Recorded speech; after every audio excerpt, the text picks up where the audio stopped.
Assalamualaikum warahmatullahi wabarakatuh. Sana Minangkabar. Kesempatan siang ini Minangkabar hadir lagi untuk meliput salah satu gedung peninggalan kolonial Belanda yang ada di Kota Bukit Tinggi bernama Penjara Lama Bukit Tinggi, atau dalam istilah Belandanya Gevangenis van Voordekok. Oke, baiklah, kita masuk saja ke ruangan penjara lama ini dengan gedung yang begitu kokoh dan dinding yang sangat tebal. Penjara lama Kota Bukit Tinggi ini tidak diketahui secara pasti kapan didirikan.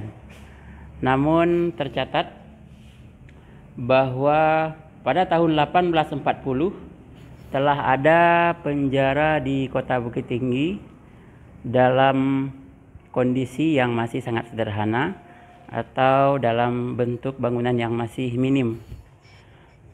Kemudian di tahun 1850 pemerintah kolonial Belanda pemerintah kolonial Belanda di Kota Bukit Tinggi mengajukan pembangunan penjara Kota Bukit Tinggi yang kemudian proposalnya diakui dan didirikan 1860, sehingga bangunan ini secara usia telah terbilang sangat tua. Bangunan penjara lama Kota Bukit Tinggi ini bahkan telah menampung lebih kurang 50 anggota tahanan di sini dengan kondisi tentu yang lebih baik di masa dahulu. Namun sekarang kondisinya sudah jauh berbeda, dan di sini setidaknya kita bisa melihat bagaimana bangunan ini pernah ada. Tokoh-tokoh Perang Padri telah ada juga yang dipenjarakan di daerah ini, bahkan juga nanti diantaranya tokoh-tokoh Perang Kamang yang tertangkap.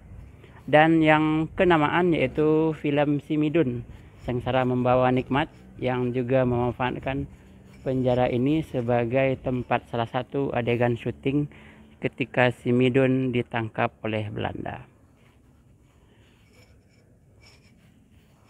Kita lihat juga bangunan-bangunan di dalamnya seperti ini, gudang. Kemudian ada juga WC atau toilet. Ada juga kamar mandi.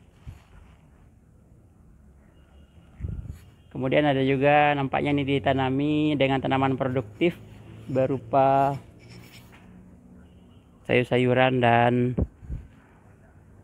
daun bawang untuk makanan. Dari penjara lama Kota Bukit Tinggi, Minangkabar melaporkan. Minangkabar berbagi kabar ranah Minang.